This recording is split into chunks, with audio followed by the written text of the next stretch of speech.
Welcome back to Gold Derby. I'm Christopher Rosen. I'm joined by Joyce saying, Joyce, we promised to be back together here 11 hours later, and so we are. It is now It's been so long. I haven't seen you in a while. I've had 3 cups of coffee, so I am ready to do this. I just have my one right now, so we'll see. I might make another one during this. I'm at a whole pot because we were up into the wee hours of the morning here on the East Coast talking about the Golden Globes previously. That was last night or this morning, early this morning for me. Yeah, early this morning for you because I'm still in LA. Now we're back to talk about the nominees for the 29th annual Screen Actors Guild I barely Awards. slept, and then I was like, time for I woke up, and then the first thing I get in my email, the press release saying it's moving to Netflix next year. So we'll talk about the nominees. So here's what we're going to do. We're going to do the nominees for the SAG Awards. We'll go through a lot of incredible nominations. It was a great list, and it changed, really kind of focused in a lot of my Oscar thoughts, I think, at least some of them. And then we're going to burn through our Critics' Choice Award predictions because this will be the last time we speak before the Critics' Choice Awards choice on Sunday night. And then we'll, I guess, sign off and go take a nap, or in my case, maybe take a nap. And you have so much other stuff to do today. I'm going to be on like Zoom all day today. So, but yeah, the SAG Awards are going to be on Netflix next year. Joyce, they lost their TV home at the TNT and TBS. So this year's show is going to stream on the Netflix YouTube channel, which I was excited to see. And then next year they just stream it on Netflix going forward. I love it. I've been waiting for this. So then the next step is for them to add a limited ensemble category because there's just no excuse now. Seems like Netflix would really want that to happen because I could imagine a show like Dahmer perhaps would have been a big nominee there this year, for instance. So, Inventing Anna. I'm loving it. I absolutely love it. I was like waiting for a streaming service to step up and get one of these shows. This SAG Awards went from being now a show that really just the true fans probably watched to now something that every person on earth is going to pay attention to. And they love the set. No, that's not true. Like, I don't think every person on earth is going to pay attention. They'll just be scrolling and be like, what is this? Which is what most people do with the movies they see on Netflix. It's like, none of my friends know what the SAG Awards are. No, but now they're going to see it on their little box. And then again, they'll still ask me, what is this? Every single year, no fail. And then I have to tell them, and then they just forget. And then the next year, same thing. What is this? Incredible. And the only shows they know are the Oscars, the Emmys, and the Globes. Right. So that's a great moment for the SAG Awards. Today they had Haley Lou Richardson and Emily Park, right? Who was her name? Not Emily. It's Ashley Park. Emily in Paris star Ashley Park. Emily Park. Incredible chemistry. Let them host the show. That was my big takeaway. No, because we don't need hosts for anything. Okay. Well, if there were hosts, I'm saying let's go. Haley Richardson, one of the first things she said as the Instagram live is scrolling, she's like, let's see. No one is saying anything interesting. I was like, absolutely iconic. I don't know why you would just comment on it live anyway. Like, but I just love that. I love that. I love that she was like, no one's saying anything interesting. I was like, yes, let her host the show. Be perfect. So their energy, I thought, is prime. They were really excited to do the nominees. They did TV and then film. We're going to do reverse, I think. Let's do film first and then TV. Joyce, the most nominated film this year at the SAG Awards, not maybe a total surprise for most, but it was The Banshees of Inisherin with 5 nominations, including Barry Keoghan, which I did not have. Yeah, I made that. We talked about this last week. I was like, if I saw it going, like, either it was gonna get like 3 individual noms and no ensemble, or it was gonna go all out. Because I was like, if I'm predicting 4 individual nominees, I need to predict it for ensemble. And then I made that switch yesterday, so I got all 5.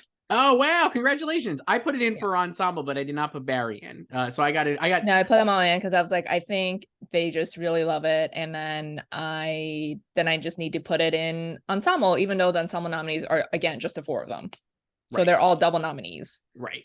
So yeah, the nominees were Banshees of Inisherin, and then the other nominations were Colin Farrell, Barry Keoghan, Brendan Gleeson in supporting, and then Kerry Condon in supporting. Yeah. Actors. So now it's the 4th movie to get 5 nominations. Here after Shakespeare in Love, Chicago, and Doubt. So, and all of them won at least 1 award. And it seems likely that will happen here as well. I could see based on that. I don't know. We'll see. But so we'll go through the I think that might be hard. But I mean, I could see ensemble probably or actor. I don't really see Carrie winning, even though I would love to see it. And then obviously supporting actor is not happening. I thought maybe actor would be the place, but I guess we'll talk about that. So the other ensembles nominated with Banshee's Choice were Babylon, Haley Lou Richardson with me as a noted Babylon stan. But I was shocked that it got nominated, especially after all the other actors missed individual nominations. The Banshees of Inisherin, Everything Everywhere All at Once, The Fablemans, and Women Talking. Joyce, they're back. Both are back. I'm full in. The SAG Awards just reviving Babylon and Women Talking for the last 3 spots. Incredible. In Best Picture. These are their only nominations. I immediately put both. I had Babylon back in because we talked about this only a few hours ago when we were talking about the Golden Globes. But I felt like it's got a lot of craft support still, and then it's not a anti-act. The actors do love the movie. It seems like a lot of actors really do like it. So I was like, I do think it's like a safe in that bottom half of the Best Picture field. But Women Talking, I had taken out, and now I'm ready to put it back in because I was like, the actors supporting it, I think will make me enough. I really do.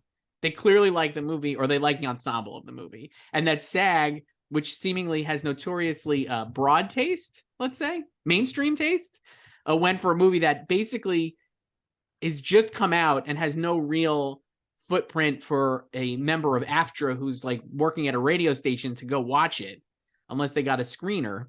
I don't know. I thought that was like pretty significant that it got recognized here. I don't think it's that surprising. I think if it had a less divisive reception, I think more people would have been predicting it.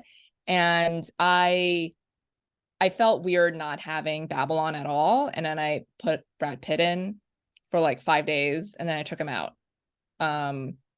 yesterday too. So I had no Babylon. I had opposite. I had Babylon out and I had Brad in because I just thought the star power of Brad Pitt would win out. Kind of like last year. So it kind of makes sense that they just went with it in ensemble. It's just like I think we've talked about this before, like none of those performances are your favorites individually, right? But I think it's a high priority screener for people. Like you just want to see the debauchery, and they'll pop it in, and it's like it was entertaining, mostly. I think so then it's like recency bias too, because it's definitely one of the last films that dropped for them, or sent to the nom-com. They did a bunch of screenings too. So yeah, in hindsight, like it's sole nomination being ensemble makes sense. Exactly. I totally agree with everything you say. I also think that the idea that it's divisive, I don't think as I think it's divisive in a certain sector of the internet, but I don't think it's divisive in the industry. No. And I think people do like the movie. So I do think it's going to get in at Best Picture as well.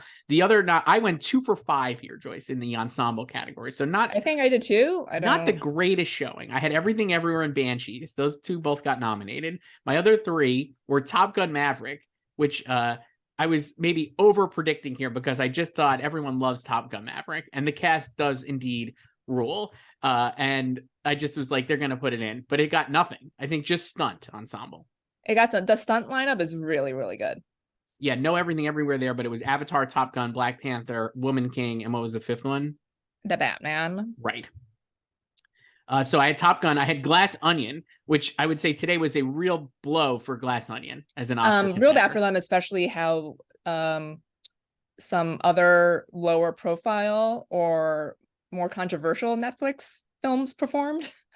Yes. In fact, Blonde has more nominations than Glass Onion at the SAG Awards, Joyce. So Glass Onion, I think that's a bad sign because I was like, if it's going to get in at Best Picture, I think it would have gotten in on the back of its support from the acting community. I think I wonder if it would have done better had it been earlier, but I don't know. I think like that spot was fine for it. Like voting lasted for more than a month. Yeah. So I wouldn't say it was late or anything. Like no, I don't think it was like something that they didn't see, especially when the other 2 nominees here are Babylon and Women Talking, which are not. Yeah, streaming. And it's still like this is like the first movie did well, yes, and it was anticipated. So it's again a high priority watch. Yeah, so. And everyone likes it, but I think this might be a case where everyone likes it, but not enough people love it. And like me personally, I prefer the first cast to this one. I love this one too. The cast too. I thought they were great, but I prefer the first one. I mean, not to get too fine of a point on this, and again, SAG-AFTRA has what, like 10,000 members, Joyce, or something? Well, it's the nom-com, so a different nom-com could Sure. have nominated it. I just think that like it is more of almost a two-hander, maybe like a 2.5-hander, than the first one is much more of an ensemble. I do think that. Not that it matters, maybe, but It doesn't matter because they've nominated ensembles with 3 people. Sure, so. Like the Banshees of Inisherin. But I'm just saying, like, I do think that is the difference between the two. And the other movie I had was The Whale, Joyce. I had a feeling that The Whale would do really well, and it actually did do really well, but it just didn't get that ensemble nomination. You could argue I wouldn't say it close. Did really well. I think it met expectations. Like Brendan and Hong, I think a lot of people, if not most, hadn't. I had both of them in. I mean, I had both of them in too. I think a lot of people maybe are still sleeping on Hong Chow, but not anymore, I would say. I think she's going to be in at the Oscars as well. So those are so you had 2 out of 5 or 3 out of 5 then? I think 2. I don't know. Like, I don't have your picks. Whatever. Like, who cares? Right, like, why does it matter? It doesn't. I mean, like Women Talking, that again, like a great ensemble nomination. I think it's the same thing where like Babylon, you can't really pick I don't know if you want to pick a fave in Babylon, but in Women Talking, like I think there's more of a debate of like picking a fave, especially with the supporting actresses and Claire Foy and Jessie Buckley. And, since they've been bombing individually, I think it's just bearing out that no one can pick a fave. And then you see like Judith Ivey, like, people come out and being like, I love her, or Sheila McCarthy, and even Rooney Mara. It's an incredible cast, really deep, and again, like a very well-deserved nomination. I feel bad that I abandoned it so early here, but I abandoned it pretty early too. I only did it. I did it before it started flatlining, because I just felt like they would go for more populist movies, because this lineup could have been very, very populist. Which is kind of what they didn't do Woman King. Right. I mean, Black Panther, Wakanda Forever, but I was the first one won. Yeah. I mean, I was expecting like Last Onion and Top Gun here for sure. I guess, and The Whale instead of Women Talking. I think it's heartening. Then what I'm seeing from Women Talking is that like another reason I took it out is, like you said, it was like it's kind of just very under the radar because it doesn't feel like a lot of people have seen it. But I do think that those who have really do enjoy it or like it. Maybe enjoy is not the right word, but they're like very into the movie. It is like a good movie, like we've said for months. Yeah, so I would still think Everything Everywhere is winning this. I think it's like based on nominations, it's like it feels like it's between Everything Everywhere and Banshees. Everything Everywhere also got 5. It could have, we were talking about this last night, Everything Everywhere could have gotten or been the first film to get 6, but it missed stunts. Right. So it got 5, just like Banshees. Except its ensemble is bigger by like 1 or 2 people, like James Hong. Yeah, I think it feels like Everything Everywhere would win here as well, but I would, if Banshees won, or even The Fabelmans, obviously. Fabelmans had a very wacky day. Yeah, it did. I could see Fabelmans winning, honestly. I would not be surprised if it won. I mean, I took it out because I was like, they're not going to go for it. And again, I kind of was like, maybe they haven't seen it as much as like Banshees. Because I thought like having Banshees like be more widely available for people at home, like was a help, right? Because it's like no, because they sent the screeners early. Like both of them sent the screeners early. But so Banshees getting in for Paul Dano and but not Michelle Williams. You mean Fabelmans? Fabelmans. I'm sorry. What did I say? Banshees. I need another cup of coffee, Joyce. Not Michelle Williams, but Paul Dano. I don't know. I could still see Fabelmans winning. It won at the Globes. It's still like, I think, a movie that people really enjoy and is probably still less divisive than Everything Everywhere, but who knows? I think those 3 are definitely going to be in strong competition with Babylon and Women Talking, kind of like bringing up the back of this. I feel like there's more passion behind Everything Everywhere and Banshees, and Fabelmans is like maybe running 3rd. Like I think like those are the top 3. And I think for the Oscars with the preferential ballot, that situation is, I mean, I think it's good for all of them, I guess, but I think it's better for Fabelmans because I still, again, don't know a real person who's seen the movie, but I think most people enjoy it, but I don't know if it's their favorite movie of the year. I think that's true. And I mean, like, it's one, so far, it's like Fabelmans has really, for a movie that everybody's like kind of pulled away from after like the BAFTA long lists and like Spielberg missing there. And like we talked about this last night, It's won Toronto Audience Award. It won Golden Globe drama. It showed up here. It probably show up later at the DGA Awards for Spielberg. It's probably going to show, obviously, the PGA Awards. And it's kind of like checking all the boxes. It doesn't mean it's going to win, but like, it's definitely like not inconceivable that it would ensemble here. No, it's just there are other signs that it's weaker than the other two. Right. That's the true. thing. Right. It's like the other two are clearly very strong. Right.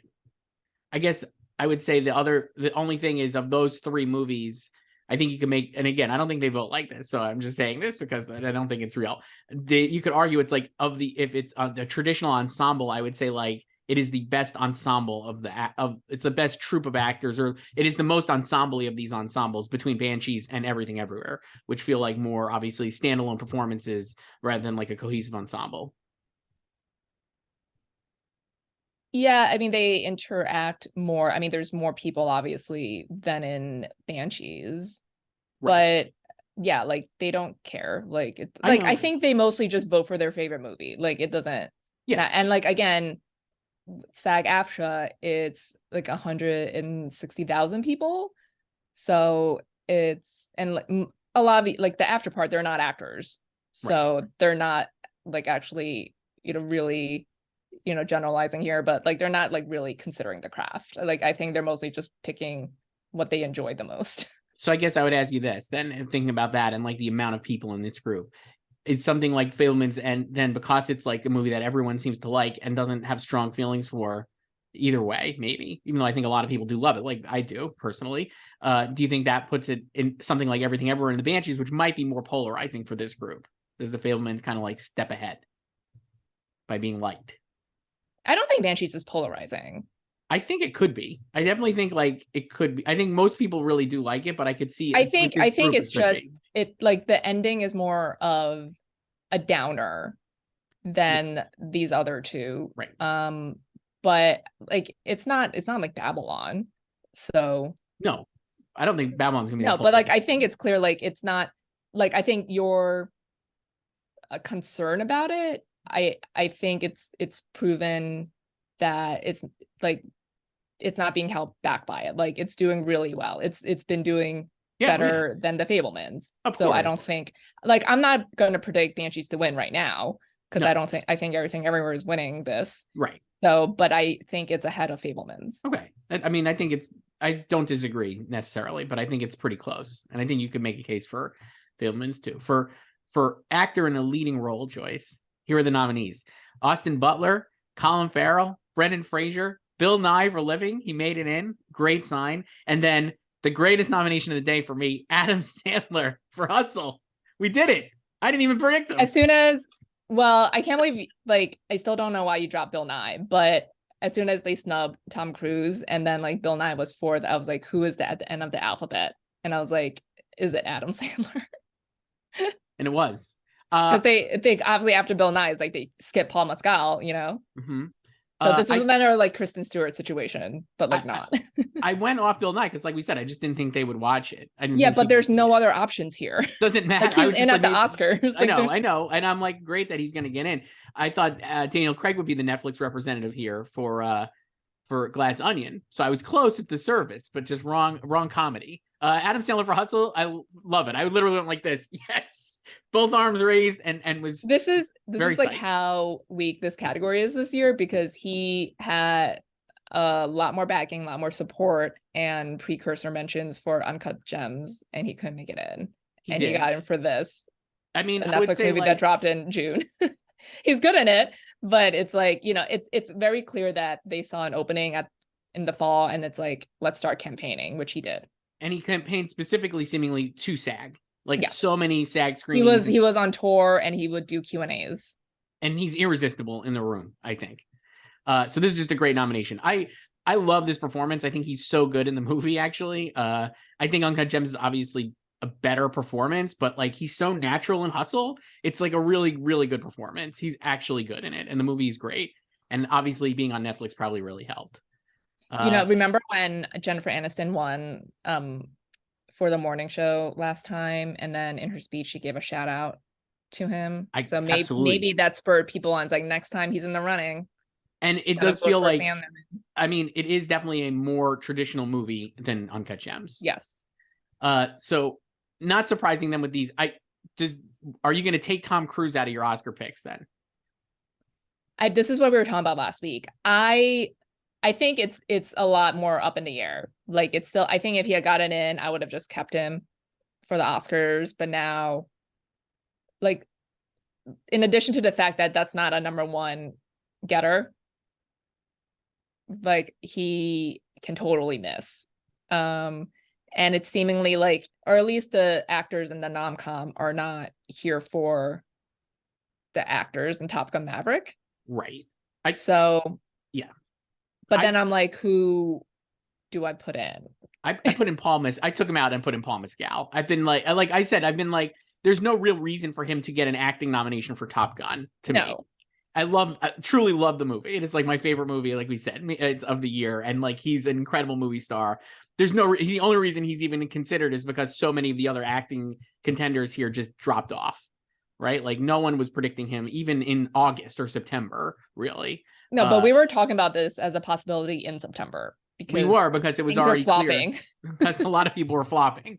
But I think Paul Mescal is peaking at the right time, and I could just see that being like a lot that is a number one getter. Yes. But it is such a small movie, and it's such like anti-Ampus style what he does in it. So, I totally agree, and I think it would be a weird or unexpected swing for the Academy. But I'm going to do it because I just think, like you said, he's got enough it's like a number one getter, and people are raving about the movie enough that I think a lot of people are going to check it out. And he is like obviously on the come up. The Gladiator 2 news dropping at the exact right time. Him doing a Richard Linklater movie replacing Blake Jenner, exact right time. I just feel like people are paying attention to him in a good way. He's inked these deals months ago, and they're like, we got to drop it the week of Oscar voting. I honestly think that's true. Yes, I do think that's true. And I think it really, all that stuff pays off. And like, I would not be surprised if he gets in. I just think the passion will be there for that performance. And again, Tom Cruise, no offense, but like if he was going to get an Oscar nomination, he should have gotten nominated here with this incredibly broad group. Like needed this just to signal that people would vote for him for this performance. Like they still can, because I don't know like how many members overlap with Ampus, or in how many people in this nom-com overlap with Ampus. So maybe like Ampus would just be all in on Tom Cruise. I don't know, but yeah, I don't know. Because I think like Paul is definitely going to get in at BAFTA. Yes. With the jury. I don't think he'll be top 3, but I think he'll get him with the jury. So he'll have that, but then it's like, yeah. I don't know. I mean, like Tom made the long list at BAFTA, so he did. I mean, like we've had him in. I just think that like this is not great, I would say, and I'm ready. No, like not disagreeing with you at all. Like, it's just I don't know what to do there. And I've been I mean, like to me, like I've been waiting to not have him in. No offense to the great Tom Cruise performance, but I was just like, it just doesn't seem like there's no reason for an acting nomination for him. I could make a better case for Jennifer Connelly or even Miles Teller, to be honest. I mean, I greatly enjoyed the movie. I never once thought about nominating any of them for an Oscar. No, I thought of it winning Best Picture, but I agree. I don't think it's because of the acting performances. Not that anybody is. They're all great, and it's actually a really great ensemble. Because when I was rewatching it over Christmas, I was like, it's really hard now with like so many reboots and revivals of like IP, because there's a nostalgia factor that they use to pull you in, but then there's always the new gen, and it's very hard to sell the new gen to the old stands. But I thought they did a really good job with this. Like I enjoyed all the new pilots when I first watched it, and when I was watching it, I was like, this is really great. Like you're fully invested in all of them. You care about whether they live or die. Yeah, it's really hard to do when you're working with IP like that and introducing new characters. Yeah.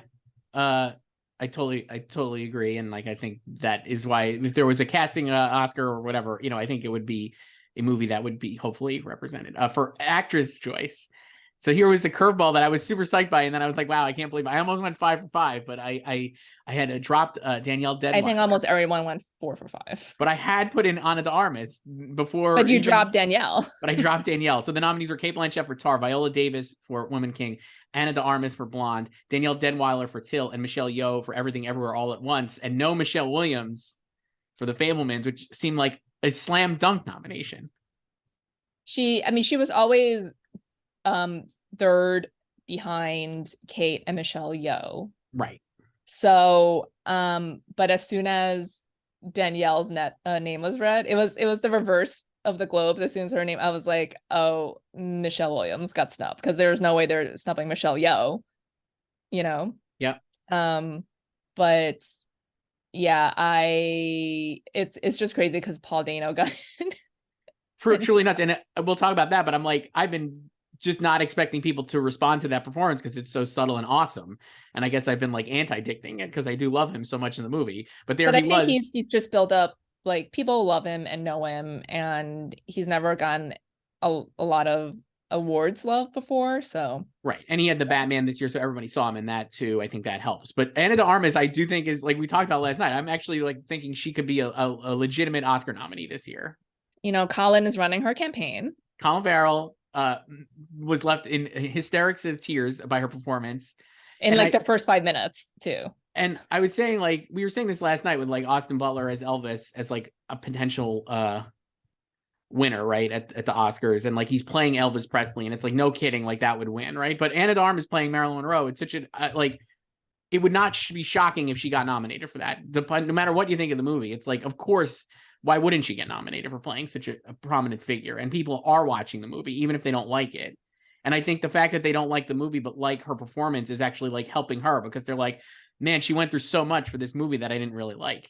Yeah. And I feel like a lot of people were anti-dicting her because they hate the movie. Correct. And they don't want it to get any recognition. And there are still people who are upset that she's getting nominations for this movie because it's bad and they hate it. So now I think she actually might get at the Oscars, but I don't know who would be out.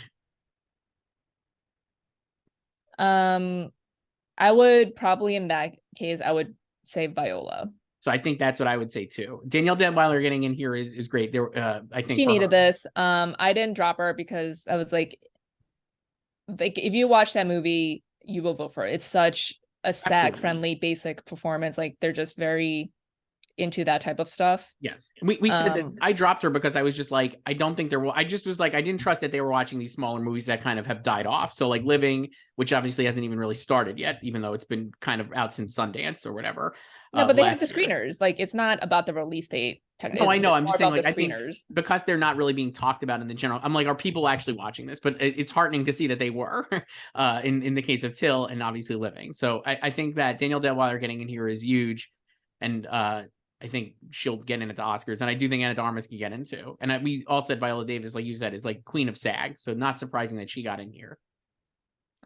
Yeah. So she probably won't win this time. She has not lost an individual category in film or TV since Doubt. Right. Do you think Michelle Yeoh will win here, or Kate Blanchett? Yeah, I think Michelle Yeoh will win here too. Let me ask you something. I mentioned this in like column maybe, or even one of these talking with our mouths. Is there any world where the Academy just has like Michelle Williams supporting actress nomination? Yeah. Do you think that? Like, I don't think they. But I don't think it's the same as like Kate Winslet. Because in that case she had 2 movies and they just didn't give a fuck about Revolutionary Road except for Michael Shannon out of nowhere. And that she also had a lot, her narrative was a lot bigger that time. Remember her time covered that just said Best Actress? Yeah, no, I do. You know, like Michelle's has an overdue narrative too, I guess, but it's not really prominent right now because that race is basically, you know, seemingly between Kate Blanchett and Michelle Yeoh. And absolutely. Yeah, I don't she's think like, I don't know. Would you say she's even third now after today? I don't, but I think she still is, but like more distant. I mean, I think she's a lot closer to Danielle Deadweiler in fourth than she is. Yeah, like I'd say she's still in third here, but I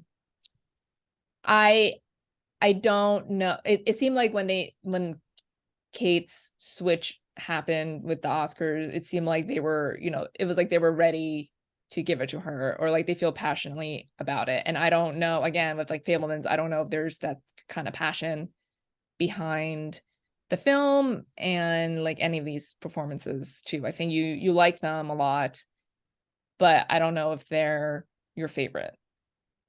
I think that's accurate. I do. So I do that, yeah. So that, and I mean, so I don't know if like they're gonna go out of their way to nominate her in supporting. I guess I would say like I think it went from like a 3% chance of that happening like last week maybe to like a 10% chance of that happening this week or today. I just think it's getting the numbers are growing. I still don't think it's like it's not very likely, but I think the chances of it happening are getting a little bigger. Especially because supporting actress is so. But supporting actress is also firming up. It's firming up, but it still feels like there's one spot left. Yes, but it's still like we have a lot of the usual suspects. It feels like we'll do that. We could do that one next year. It feels like that'll be a perhaps Dolly DeLeon instead of Stephanie Sue. But the nominees here for supporting actress are Angela Bassett, Hong Chow, Carrie Condon, Jamie Lee Curtis, and Stephanie Sue. And Dolly DeLeon, I think none of us really expected here. No, even though there were reports that she was like killing it at the SAG Q&As. I had Janelle Monáe in, so I got 4 of the 5. So I did 2 instead of Stephanie, because then again I was like, am I gonna have like 2 movies with 5 nominations and the possibility of Everything Everywhere also getting 6? Right. So it ended up, yes, that's what happened. 2 movies had 5 nominations. As 70 Sue, like we've talked about, is I think maybe the best performance in the entire movie.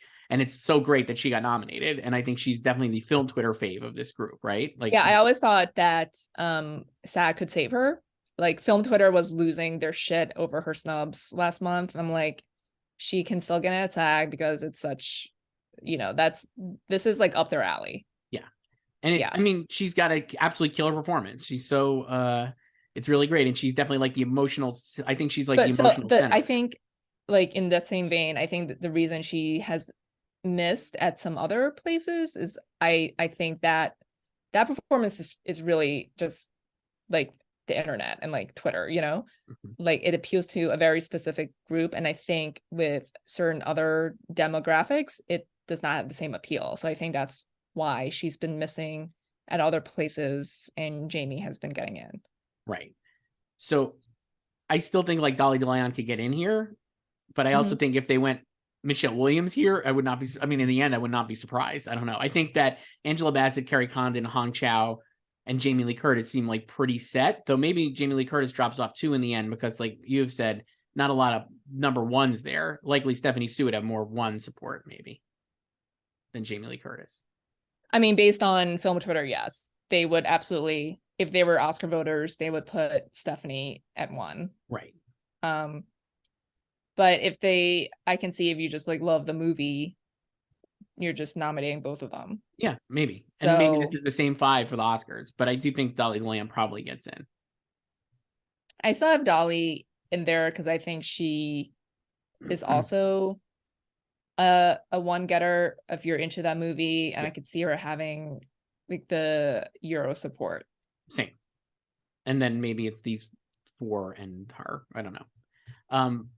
Winning here, Angela Bassett. I think you said you had her winning before even. I had her winning before I put her in my Oscar nomination. Feels like she's going to win here as well. I agree. For supporting actor, the nominees were Paul Dano for Fablemans, Brendan Gleeson and Barry Keoghan, Keo Kwan, and Eddie Redmayne for The Good Nurse. Well, we were all over Eddie Redmayne, obviously. I still ended up with 3 out of 5 here because I had Brad Pitt and Tom Hanks. I thought they would just pull like last year. I had Tom too. So felt like the Jared Leto memorial performance nomination. But I'm very happy they went with Paul. Me too. I actually love that they went with Paul. The hilarious thing is like I had this 5 for 5 at one point, and then I made changes. So I think I had this 5 for like 2 months.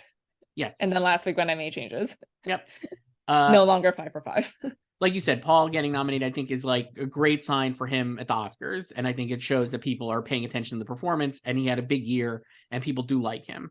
And he's been everywhere with the movie, everywhere, all over, doing a lot of FaceTime, it feels like, with people.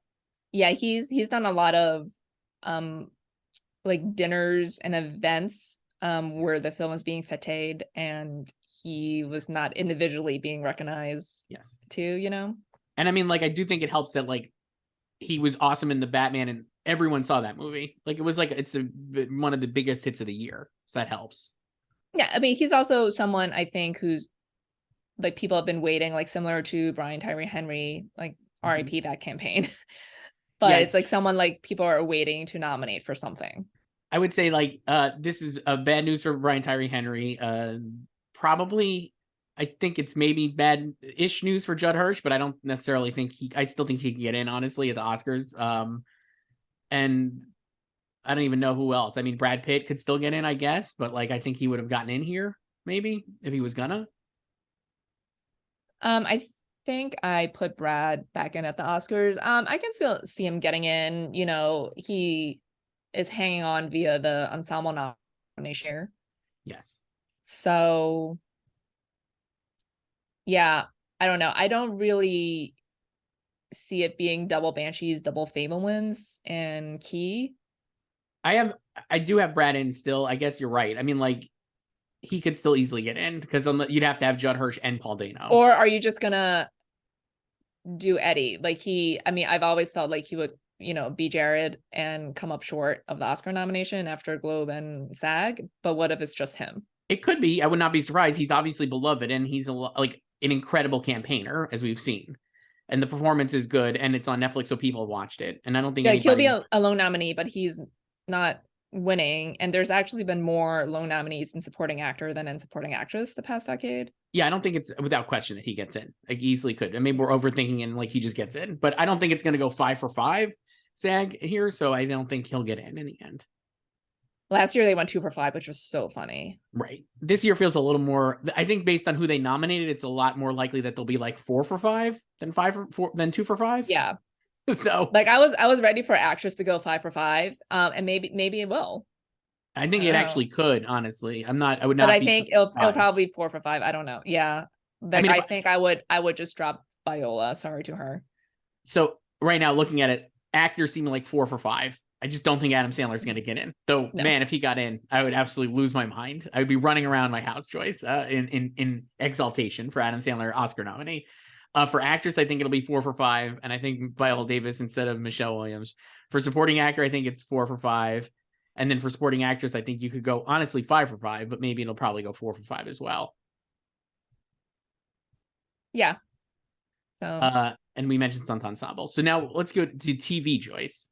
TV was a lot more up my alley. Joyce, I want to say congratulations on your status as a nom-com member at SAG. Dude, I didn't even know I was in the TV nom-com this year. How'd you Jonathan not Banks, tell us? Anthony Kerrigan? I voted for them, guys. So here are the nominees. We'll start. We could do where do you want to start? Drama ensemble and comedy ensemble, I guess. Sure. Drama ensemble, the nominees were Better Call Saul, The Crown, Ozark, Severance, and The White Lotus, Sicily. I went 4 for 5 here. I think I did not have Ozark. I had House of the Dragon instead. Honestly, I don't remember what I have. No real surprises there, I would say, right? I mean, like anything there like stood out that you're like, oh, I'm shocked that happened. No, I don't think so. And based on those, what do you think would win? Yeah, like they've always like loved Ozark. So Ozark had the most nominations of any show, it looks like, with 4. I did not count the TV one, sorry. But yeah, so like, you know, like with White Lotus, I think like White Lotus would probably win here, honestly. So, you know, last year it competed in limited. So this is first time in drama. So it only had the one other nomination for Jennifer Coolidge, but does anybody not like The White Lotus? I would say probably no, at least. And it is the most ensemble-y. It's also the biggest cast. Yeah. If you vote by largest, by number, it has the biggest cast. And then for comedy series, Joyce, I got 4 out of 5 here as well. I believe the nominees were Abbott Elementary, Barry, The Bear, Hacks, and Only Murders in the Building. Barry showing up. I had Wednesday. I know. Congratulations. I voted for it, so You did it. Barry, I had like no hopes for Barry beyond Bill Hader. got 3 nominations. 3 nominations. Like, and the third wasn't even Henry Winkler. So it's like they watched season 3. Yep. So very happy. Yeah, no Wednesday here. So no Netflix here then. There isn't. Not in comedy. In drama, there were 2. No comedy though. Yeah, drama also they also did not go for Stranger Things, former winner Stranger Things, which I thought about a lot. We talked about that, and it was tough to find a spot for it, I guess. Yeah, because of White Lotus infiltrating drama. Yeah. So comedy, I would say comedy, Abbott feels right. Feels like Abbott. But Abbott did, I would say, maybe underperformed. Would you argue? It only had 2 nominations. Did not get a third. I would say it underperformed if you were expecting it to get 3 nominations in actress, which I was not. Well, 2 nominations in actress, right? Which like people were predicting 3 nominations in actress for Abbott. Right. I was expecting 2 nominations though, because I thought Shirley Ralph would get in, and she did not. Yeah, but I think like 2 is actually manageable. 3 is right. We talked about this last week. I think you have to be like really, really big. Yeah. To pull that off, you know. I think you're right. I still think Abbott would win here, though. I don't think you could sleep on like Only Murders for some reason. I don't know. I guess we'll see. Sticking with comedy, Joyce, male actor in a comedy series, Anthony Carrigan for Barry. Congratulations.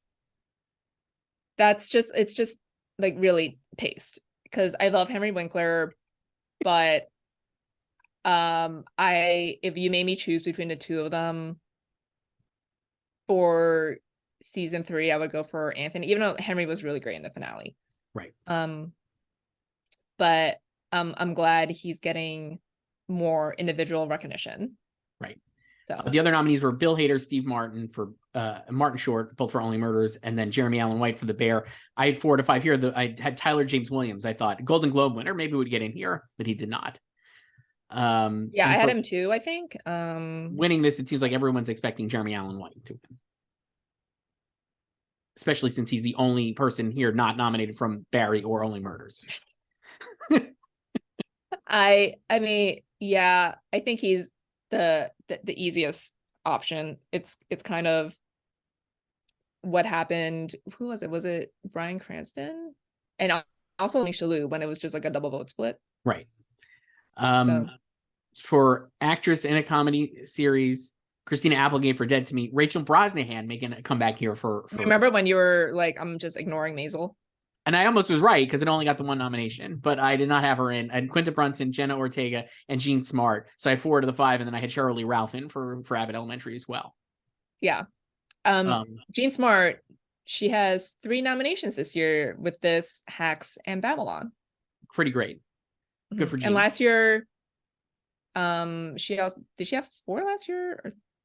I think she had 3, right? No, she had 3 last year, because also Mayor. Yeah, because there's an ensemble.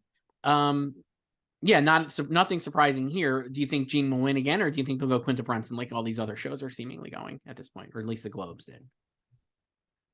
I can see Quinta winning. Yeah. What about Christina Applegate? Would be a great moment. That would be great. I don't think so. It would be a great moment. I know they're not picking winners based on like moments, but I mean, like, she's actually amazing on the last season of Dead to Me, and yeah, I never doubted her for the nomination. No. I was like, they love her. They've nominated her when no one was expecting them to. So, but just a great performance. It would be great if she won. I agree. I think Quinta Brunson probably will win, but we'll see. In the drama side of things, we did the drama ensemble already. The drama actor, Joyce, another great moment for you, I guess. Jonathan Banks for Better Call Saul. Just opening the bombs for me. Jeff Bridges for The Old Man, Bob Odenkirk, and Adam Scott. And here again, I think I went 4 for 5 because I threw Diego Luna in for Andor, stunt ensemble nominee Andor. Your Golden Globe runner-up, Diego Luna. No one knows. It could have been right. You never know. So yeah, Bob. This is Jonathan Banks, a great surprise, I would say. Amazing moment. Yeah, I would love for Bob to win. Kind of feel like he will based on how well the show did. Because of the Banks nomination. Yes. I don't think Banks will siphon off like enough votes. No. And it just feels like he will win, I think. Yeah, or I mean, no offense to him, but they've already awarded Jason Bateman twice. They don't really need to go back to him, guys. And I think give it to Bob. Is there a more beloved actor among actors than Bob Odenkirk? Well, we know Quinta is going to vote for him. Yeah. It's their show. I think he's going to win. I don't know. I think he would win. And then for female actor in a drama series, Jennifer Coolidge for The White Lotus, that great drama series, The White Lotus with Jennifer Coolidge, a dramatic performance. Elizabeth Debicki on The Crown, Julia Garner on Ozark, Laura Linney on Ozark, and Zendaya on Euphoria. No Imelda Staunton for The Crown, Joyce. They're going with Princess Di. They are. I would say, having watched the season, that's not an incorrect move, because I just think Imelda Staunton. I mean, well, it's all about their split. It wasn't. She just wasn't in it very much comparatively. But they do love Julia Garner. I guess I did not have her in. I went 4 out of 5 because I had Imelda Staunton. Why would you not have Julia in? Well, who would I have taken out? I don't know who else you had in. I had Zendaya, Imelda Staunton, Laura Linney, Elizabeth Debicki, and Jennifer Coolidge. I would have just dropped one of the Crown ladies. I guess so. Just because it was just weaker this season. Right. So what did you had all of these then? I don't know. I don't know. Maybe I honestly don't know. Doesn't matter. Like, I don't have the page open. I don't have yours open either. I don't check these things after. Like, who cares? Like, who do you think is going to win, Joyce? I can see Zendaya winning or Jennifer. I think Jennifer Coolidge actually might win based on how people love Jennifer Coolidge. She is like a supporting actress Oscar nominee waiting to happen. Yeah, get her another Christopher Guest movie or something, and she'll go right through, and we'll get her an Oscar win probably at this rate. But I think she actually could win too. And then 2 limited series actor categories, though no limited series ensemble, which Netflix and Ted Sarandos should fix immediately going into next year. For actors in a limited series or television movie, the nominees were Emily Blunt for The English. I got cleaned out in this category. I think I got 2 out of 5 or 3 out of 5 maybe. Emily Blunt for The English, Jessica Chastain for George and Tammy, knew that one. Julia Garner for Inventing Anna, double nominee as an individual, Julia Garner plus ensemble nominee. So way to go. They love Julia Garner. Niecy Nash Betts for Dahmer and Amanda Seyfried for The Dropout. Should have known Niecy Nash Betts would have got nominated because it was a really popular show on Netflix, Dahmer. I did I have Niecy? I don't know, but I definitely put Richard Jenkinson for Dahmer. So it makes sense. Like, obviously it was so watched. This group definitely belovedly watched it. So there you go. But Emily Blunt making a comeback. SAG winner Emily Blunt. SAG loves Emily Blunt. We should have known. I feel like, even though no one watched the show seemingly except for the nom-com. Well, it's on Amazon, so it's possible they watched it while they were ordering, But Amazon is not Netflix. Refills of toothpaste and stuff.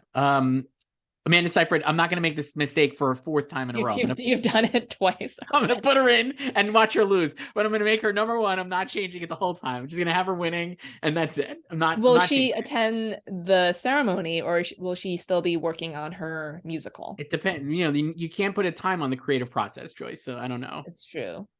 Will she want to make an appearance on Netflix's YouTube page? That's all. Maybe. Well, if she wants Mamma Mia 3 to be on Netflix, then maybe she should. And then for actor in a television movie or limited series, the nominees were Steve Carell for The Patient, which I think we talked about as like a real obvious possibility because the SAG Awards love Steve Carell. Taron Egerton for Blackbird. Sam Elliott for 1883. Holy cow, hell yeah. Paul Walter Hauser for Blackbird and Evan Peters for Monster. Great. I know I definitely had Evan. I don't remember if I had Taron or PWH. I definitely had PWH, and I had Steve Carell. I had Andrew Garfield and Kumail Nanjiani as my other 2. I think I just had all the Emmy nominees here, like Andrew and Seb. I did not have Taron Egerton, though maybe I should have because it was great. But it was shocking to me then that I don't know. They couldn't find room for Ray Liotta too, but I guess they're not going to have 3 nominees here from the Blackbird. No, it's again, I think you need to be really big to support 3. So I mean, that's still a great showing for Blackbird. And I do like that they just dropped all the old shows. Well, we talked about that. I kind of was Mhm. thinking they would, because I'm just like, people are over those shows. They're done. It didn't reflect in our odds, but I was like, no one's talking about The Staircase now. They're moved on. They're on. But then at the same time, But like Pam and Tommy is totally a SAG show. true. At the same time, 1883 is also old. So I guess, but they went with The Patient Blackbird and Dahmer as like newer shows, certainly. Are they, do you think like the nomcom was just like Team Sam Elliott in the Power of the Dog debacle? Maybe. Who knows? I think Evan Peters will win here. Though I could make a case for Paul Walter Hauser. I think Evan Peters will win. Yeah. So Netflix next year, when they're airing this, add a supporting actor and actress category for limited series, and then also well, they should add supporting categories for all TV category races, but they should just start with the ensemble for limited. So that's 3 new categories. Ted Sarando's call. Yeah, I think like they don't, or like SAG or whatever, like they don't want more TV categories than film. Right, but I think now that they're going to be on Netflix, maybe they'll change their mind. Yeah, I guess we'll see. And then they had a 2-hour broadcast window, but you know, now it's streaming. That's not an issue on streaming. Also, there's no ads, so it'll actually be less. It'll probably be shorter, even if they added 3 more categories. I don't know. Maybe they'll, by 2024, Netflix will do ads for their live shows.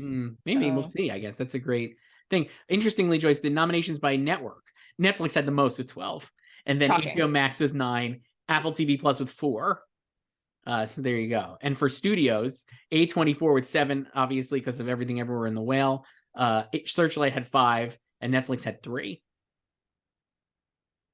They also break out Marvel Studios as its own entity and said that had 2. I mean, yeah, because it's owned by Disney, but yeah, but like still Searchlight, Studios. Marvel, and 20th Century Studios are all the same company, though. Yeah, it's all under Disney, but yeah, Avatar is by 20th Century Studios, right, and Black Panther is by Marvel Studios. So that is our SAG Awards breakdown. We said Jean Smart had 3 nominations. Julia Garner had 3 nominations. A lot of people with 2 nominations, obviously, based on what we just talked about. Many first-time nominees, Jonathan Banks included. Really nice there. Brendan Fraser, first-time nominee. Bill Nye. Sandman. Adam Sandler never nominated. Now is. Great moments. So what have you already done to your Oscar predictions after the last 12 hours? So before we get to Critics' Choice Awards, which we'll do, and we'll burn through because we have a hard out here, Joyce, in a little bit. For picture, I have added back in Women Talking and Babylon. I basically have the top 10 in our odds, so really going chalk. But I have Everything Everywhere, Top Gun, Banshees, Elvis, Fabelmans, Tar, All Quiet on the Western Front, Avatar, Babylon, and Women Talking. I took out Glass Onion, and I took out Triangle of Sadness previously. So my bottom 3, I have Triangle, All Quiet, and Babylon. So I'll probably keep Babylon and All Quiet. So I guess I don't know if I want to keep Triangle. I think All Quiet is moved up. My bottom 3 actually right now is Avatar, Babylon, and Women Talking. I'm not. Avatar has had like a tough week, even though it's continuing to make billions of dollars. I think Avatar is fine for a nomination. Definitely. So it's like, again, like no one is talking about it winning. So it's like in a field of 10, like if it's a field of 5, I would not have it in. I think Women Talking and Babylon I think Babylon is increasingly safe as a nominee. I just do. I just think there's enough support all over with 10 nominees that it would get in. I think Women Talking was extremely helped by today with the SAG Awards. Yes. Yeah, maybe I'll put it back. I don't know. It's also how do I say this? Like, it's a serious enough movie that I think like European voters would be into it. Does that make sense? You know what I mean? Like, I think like Triangle of Sadness would be like the obvious pick there instead of like Women Talking. But I'm like, I think because Women Talking is not like it's like Glass Onion is like a goofy movie, and Women Talking is like an artistic movie, right? It's like more cineast, and I think that helps it as a lower rung nominee with a very strong ensemble that people like. Yeah, it does. I do think that actors would probably be its biggest supporter because that movie rests on the acting. Yes, really. Actors, so. I think for sure, and I could see maybe producers too because of like the powerhouse producers behind it, including Dini Gardner. Yeah, they could really flop this year too. Yeah. They also have She Said. But they have Blonde, right? Plan B. I know. I mean, that's why I mean they could really flop this year if all of them miss. For director, I have basically the same five. I have Spielberg winning, then Todd Field, the Daniels, Baz Luhrmann, and Martin McDonagh. I'm keeping Baz in. I took Jim Cameron out. Big Jim. I still have him in there, so I guess we'll see in the in moments after this, the DGA award nominees will come out and we'll get to say.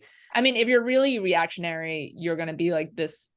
The past 12 hours has not been great for Elvis beyond Austin Butler. Right. But I still think people love Elvis. It is like Baz totally serves like DJ nominee and Oscar snub. Maybe, but I think maybe Jim could be DJ nominee and Oscar snub. They could both be, really. Maybe. For best actress, I did go with the 5 from SAG minus Viola Davis. I have Cate Blanchett, Michelle Williams, Michelle Yeoh, Danielle Deadwyler, and Ana de Armas. I made the move. Yeah, I can see that happening. The only thing that's keeping me from really like being 100% on this, beyond obviously that we don't know anything and I'm a moron, is that I don't know, like both of those are little like movies that are not like as widely seen maybe as like Woman King and Babylon. But I do think they have a lot of passion, both those performances, Danielle Deadwyler and Ana de Armas. And I think Michelle Williams will get in. And I just do. I don't think that today's. I mean, I think Blonde is more seen than Till, but it's just, again, like we've always said, you just have to watch Till, and I think most people would vote for her. Right. So. And for actor, I did move, like you said, I have the 4 and then Paul Mescal instead of Tom Cruise finally. I don't know what I'm going to do there. So I'll just have Tom for now. He's like my new Hugh Jackman. And then maybe they'll make Ryan Murphy's dreams come true and do Jeremy Pope. What about Felix Kammerer for All Quiet? I thought of that one too. I don't think it's out of the question, especially if All Quiet is so beloved like internationally. Or maybe they should just have 4 nominees. They could. Maybe Hugh Jackman gets it anyway. Wouldn't that be funny after all? Imagine. Oh my gosh. And then for supporting actress, I have Carrie Condon, Dolly DeLeon, Jamie Lee Curtis, Angela Bassett, and Hong Chow. Yeah. And nothing today. The early alphabet. Yeah. And then for supporting actor, I have Ke Huy Quan, Brendan Gleeson, Barry Keoghan, Paul Dano now, and Brad Pitt. I kept Brad in. Yeah. So that's it. That's our top. I mean, we don't have to go through everything because we have to do our Critics' Choice picks, Joyce, and we're going to be reading, which I haven't looked at since last month. So let's look at them together. We're gonna do it live, as they say. The Critics' Choice Awards are Sunday night. We have 30 minutes here basically to burn through many predictions. How fast can we do it? There's so many categories. I think we'll be fine. For Best Picture, Joyce, at the Critics' Choice Awards, and we'll be on after the Critics' Choice Awards to talk about what a great show it was. Will it be? Is it though? I have Everything Everywhere All at Once winning at the Critics' Choice Awards for Best Picture. Yes. I don't know. Is there anything else to say about it? It would, I guess I would say if it loses, it would be an absolute shock. And it would show that they were very reactionary to the news of the Golden Globes, I would say. I don't think that's going to happen. Me neither. I think like if it's going to tie, I would say Banshees. Yeah. For Best Director, I have the great Steven Spielberg winning. I think while I can make the case for Todd Field and the Daniels, I think the Critics' Choice Awards will go with Uncle Steve. I also have Steve, but I would not be shocked if it were the Daniels. Same. But I could see actually Daniels winning elsewhere, I guess, and we'll talk about that when we get there. For Best Actress, Joyce, I actually made a change. I have Michelle Yeoh winning instead of Cate Blanchett. I think the Critics' Choice Awards are going to go very hard for Michelle Yeoh. Yeah, I have Michelle too, or they could tie, but it's just like Film Twitter's favorite movie. Yeah. So now Michelle Yeoh wins Golden Globe. So does Kate. Michelle Yeoh wins the Critics' Choice Awards. Mostly likely not tying Cate Blanchett. Michelle Yeoh probably wins SAG. Cate Blanchett wins at BAFTA, and then we go into the Oscars like dead heat. that's what people think will happen. So I guess we'll see. That's fun. But the ideal situation will be they'll be in an actual dead heat and they'll tie at Critics' Choice. That'd be awesome. For Best Actor, Joyce, I have Colin Farrell winning for The Banshees of Inisherin. I do too. I have Brendan in second and Paul Mescal in third. Wow, I have Austin in second because I just think this group is going to be like gaga over Austin Butler. Everybody loves him. I know, but I don't think like they I don't think they care about Elvis or like they want him to win the Oscar. You know what I mean? Most people I've talked to are who are critics, and I don't even know if they're actually in this group because I actually don't know everybody who's in this group. It seems like a lot of people are in it. You can look up the membership list. So. People either really love Elvis and are like Baz Luhrmann heads, you know, they're just like in on Baz, or they're like the movie's whatever and he's actually great. I don't think anybody dislikes him as a performer. No, but I think that they're or at least like for most of the season they've been Brendan backers. Yes, that's true. But then, you know, I think it's kind of clear that he's fallen to third. So yeah, maybe I should move Austin up. I mean, I think but they also love Paul. They do, but I don't think he's gonna win. But if he won, no, I don't have him winning, but like they just love him. So for supporting actress choice, I have Angela Bassett winning for Black Panther: Wakanda Forever. Yes. I want Carrie Condon to win. Like I said last night, I think if she's given the opportunity to give a speech, it will make this a real race. But right now, it feels like Angela Bassett is the person that people are just like, yes, Angela Bassett, you're winning an Oscar. Yeah, so I also feel like she's just stealing the like the veteran narrative from Jamie. Absolutely. I think she's like kind of pushed out Jamie Lee Curtis, who never felt like a real winner here. And honestly, like, I think. No, I don't think like she just wanted the nomination. She's been going for the nomination, but no one who's been advocating for her nomination has really talked about her for the win. Right. And I think Angela Bassett, like a lot of the people who seeming like most awards pundits now are, I see when I read their like recaps of the Golden Globes, like last night, are just like front runner Angela Bassett going to win an Oscar. I'm like, if we just keep saying it enough, I guess it happens. It kind of reminds me of Jessica Chastain last year, where it was like there wasn't really a front runner for Best Actress, and then she just kept winning, and everybody was like, well, she's going to win. And I think that's happening here. Well, she didn't win the Globe last year. No, but she won everything else. She won SAG, and then remember, Critics' Choice was after SAG on the same day as BAFTA. Mm-hmm. So you have Angela Bassett here too? Yes. For supporting actor, Ke Kwan, no kidding. Seems like the most obvious one here. Yeah, I don't know. They're again nothing to say here. I imagine they'll give him first and have him go up and do a great speech. They should just do supporting actor first in all of these ceremonies. Why not? For original screenplay, Joyce. Here I actually have Everything Everywhere All at Once winning for the Daniels instead of Mark McDonagh. I have Banshees. Banshees is a favorite.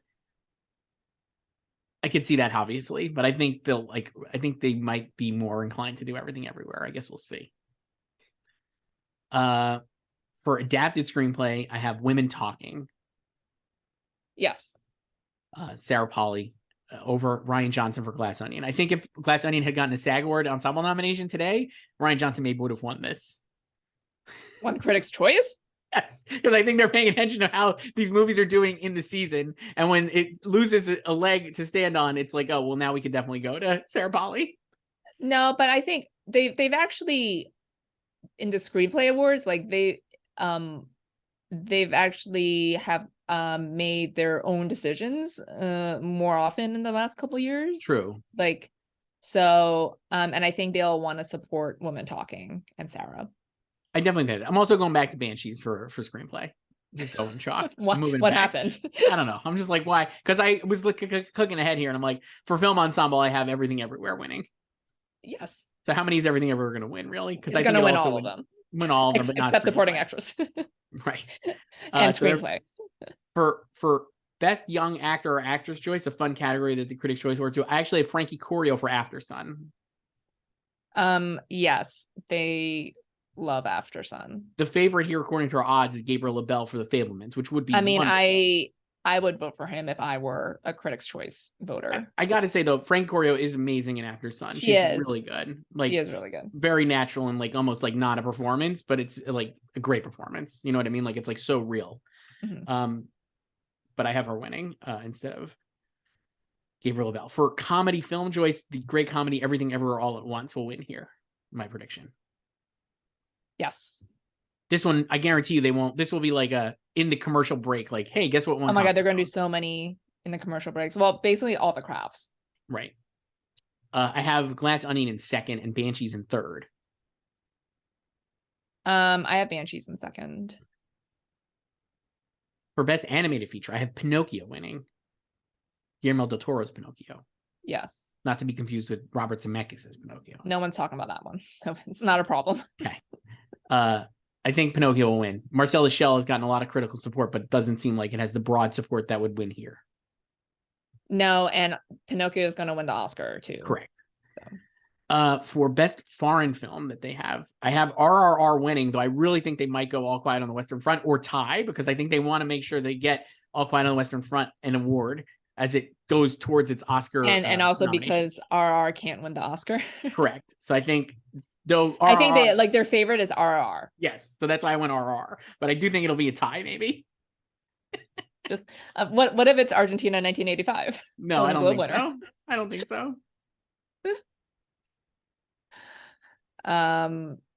Yeah, I'm gonna just stick with RRR because it's their favorite. People love it. Yeah. For best cinematography of Top Gun Maverick, seemingly rolling to an Oscar win for Claudio Miranda. Mm-hmm. Nothing else to say. For best costume design, I have Black Panther Wakanda Forever and Ruth Carter. I do too. I think I have Elvis winning the Oscar. I kind of think Elvis might win the Oscar as well, and I have it in second here. Yeah. But I think Ruth Carter winning would be great for the Critics' Choice Awards. Mm-hmm. For best editing, Joyce, I have Top Gun Maverick. I would vote for Top Gun Maverick, but I have Everything Everywhere. It's their favorite movie. It's their favorite movie. It has the most editing. It does. But man, Top Gun Maverick. That's all. Yes. For best hair and makeup, I have The Whale. Yes. Elvis is actually in first in our odds. Interesting. But I think The Whale is all about the hair and makeup for how they did. I guess maybe you could see, is this group going to have, are there enough people in this group who are offended by the idea of having a actor like Brendan Fraser playing a 600-pound man? Because they like The Whale. I think they like The Whale too, so I don't think it really matters either. For best score, Joyce, I actually have Women Talking in first. I don't know what to do here, honestly. I do too, because I don't think they're gonna go with Babylon. So in the odds, Women Talking is in fourth, behind The Fabelmans, Babylon, Pinocchio, and Women and behind those three. I don't think they're gonna go with Babylon either, because of all, like, this is, Babylon did worst, I think, with the critics, right? Like, while I think the industry has been not as polarized about the movie, this group definitely was. They did not, a lot of people in this group did not seem to like it. And so I think, I mean, it still made Best Picture. It did, but they're kind of chasing Oscar cloud, right? So like, and they went to 11 on Best Picture. Pinocchio, I think, could easily win with the Splot, and The Fabelmans, I just think no one's super passionate about the score. They love John Williams. It's just Johnny Williams writing his, last Stephen collab. But Women Talking, I mean, the music is amazing, and Hilda is like a icon to this group, I would say. She had 2 nominations here, including for Tar, which is not eligible at the Oscars. The other one I thought of predicting, actually, and I could see easily happening, and I have it actually in second, is Batman, Michael Giacchino. But like, it's not, it can't get in at the Oscar. So it can't get in the Oscars, and like, obviously this group seemingly wants to be the Oscar predictor, but at the same time, critics love this score. It was an outrage that it wasn't on the short list, and it made the most noise that it wasn't on the short list among this group. It is. I would say if like we were talking about like the other, like the regional critics groups, like Batman has actually won, a handful of score awards from like the regionals, but like for the Critics' Choice Awards, and how they want to be the best Oscar predictor, and the fact that Michael Giacchino missed the shortlist. I guess I could see that for sure. And like, I'm not going to pick it, but I do think if it wins, I would say like, this is like them being like, F you to the Oscars. We know better. Yeah. And it's also a place where they could afford to go astray because it's not, you know, like an acting category. And there's also not really a front runner here that they could kind of congregate around. I think score is wide open. No, unless they just like do Babylon. Like there are a lot of people who love that score. It's a great score. Too, so I know voters. One of my friends who is a voter was like, "Listen to Babylon score." I'm like, "Yeah, it's great. I love it. I would vote for Babylon too, probably." But who knows? I'll stick with Women Talking. I just think Hildur is like real. That group really loves her, and the score is awesome. And I think the movie is not underseen by this group. So, for best song, Joyce, I have "Not To" from RRR. Same. So people have not updated their picks because it's in third behind Top Gun Maverick and Black Panther on our odds. But I think but yeah, they love RR. Absolutely. And in this case, it can actually win the Oscar. Yeah. For production design, I have Avatar: The Way of Water. I had Black Panther here, but I might do Avatar. I don't know. They're first and second in the odds. Either one could win. I have Elvis in third. I actually think Elvis could also win here. Yeah, Elvis has I don't know. Maybe I'll keep Black Panther.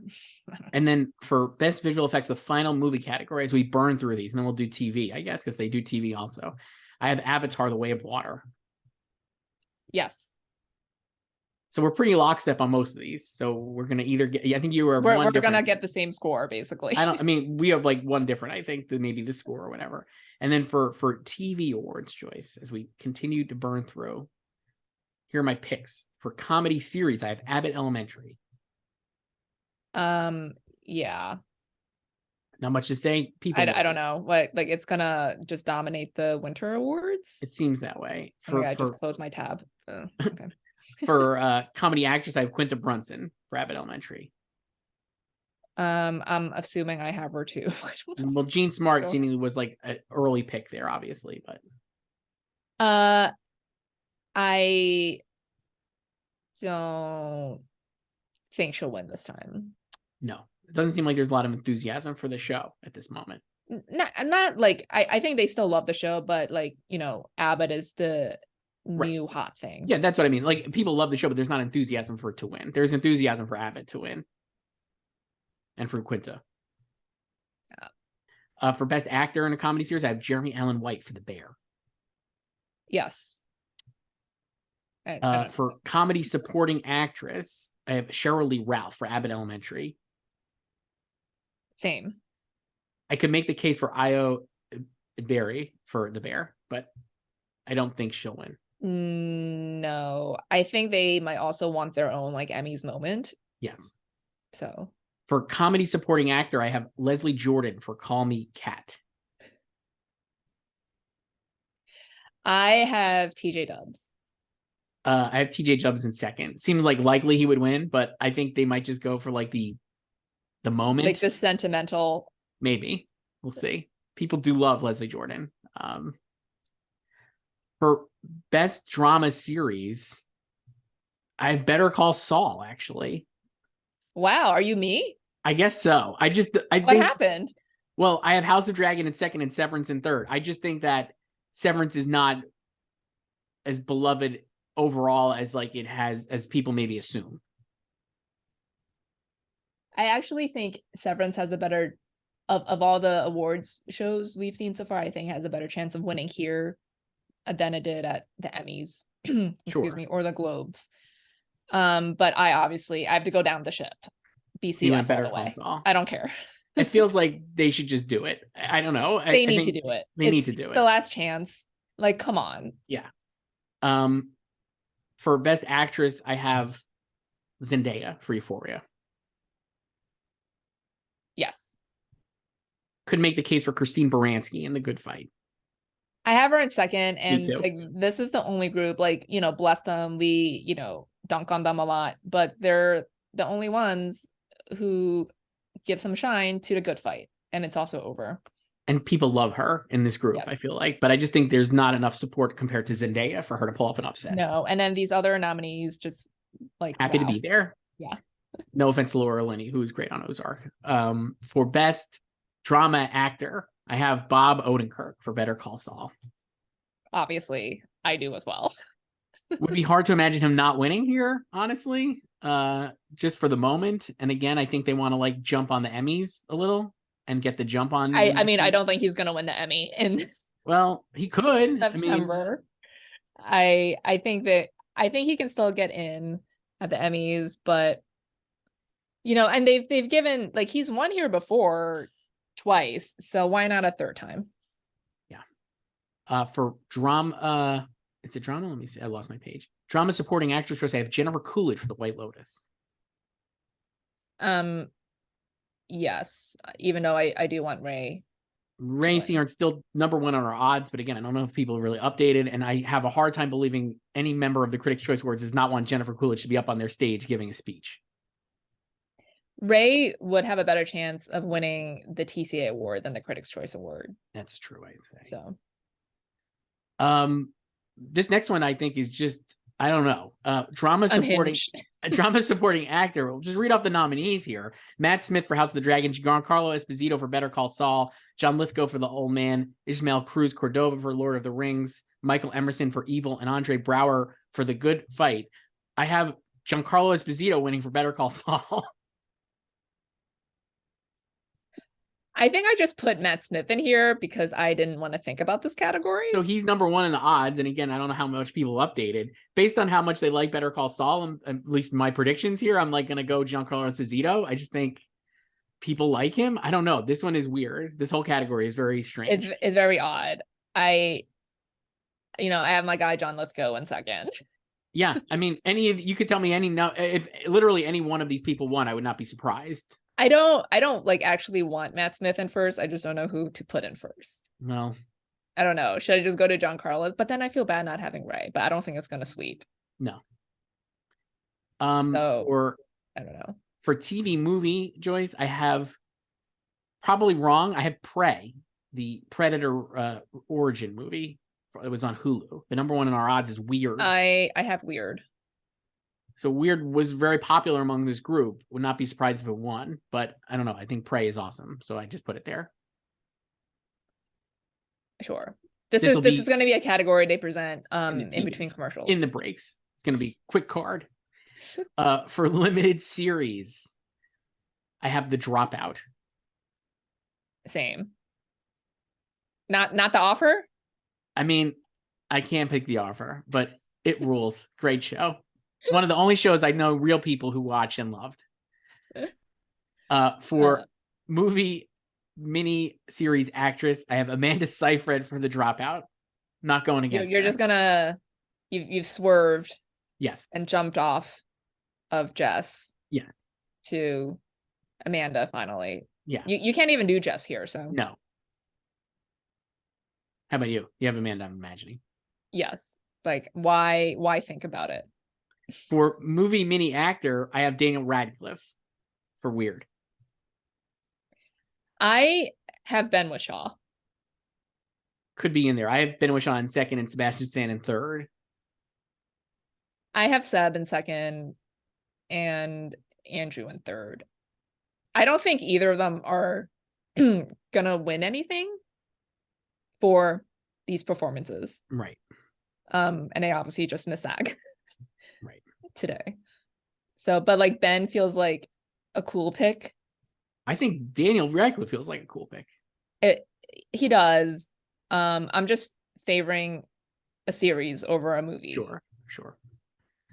For supporting actress in a movie or mini series, the nominees, I have Niecy Nash Betts for Monster. I do too. I have Claire Danes in second. Same. And Juno Temple in third for The Offer. For supporting actor in a movie or miniseries, I have Paul Walter Hauser. Not Matthew Good. Not Matthew Good. Wow. All the Matthew Good stands who support me on Twitter, I apologize for not predicting him. But I have him in second, and I have Ray Liotta in third. You can't hope dict it. No. I don't want it to pick because I want him to win, but no. Yeah, I also have PWH and I have Ray Liotta. Yeah. RIP in second. And that's it. We did it, Joyce. That's the whole thing. So those are the Critics' Choice riveting Awards. stuff. Can't wait. If you made it this far, thanks. So we'll be back. So today we've got a lot of more guilds, other right? stuff. There's a lot of stuff the rest of the week. PGA and DGA. Before the week is out, there's guilds like hair and makeup did this morning too before SAGs. Yeah. So. Great stuff. So I guess we'll talk on Sunday night after the Critics' Choice Awards to see what is the latest doings there and how that show. How many ties will there be?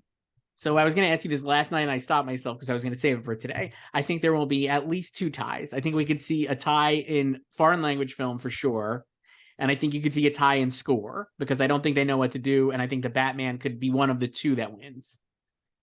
I would say 2. I don't know what categories specifically, because I get to actually see the ties happening in multiple categories. Like beyond the 2 you named. Okay. So like I could see it happening in supporting actress. That would be absolutely amazing if it was Kerry Condon and Angela Bassett. Oh my God. Would love it. Like it could happen in actress. So I guess we'll see. I'm going 2 though, and those are my 2. I'm on the record here. Those are the 2 I think will tie: score and foreign language film. All right, Joyce. All right. I'll talk to you later. Bye.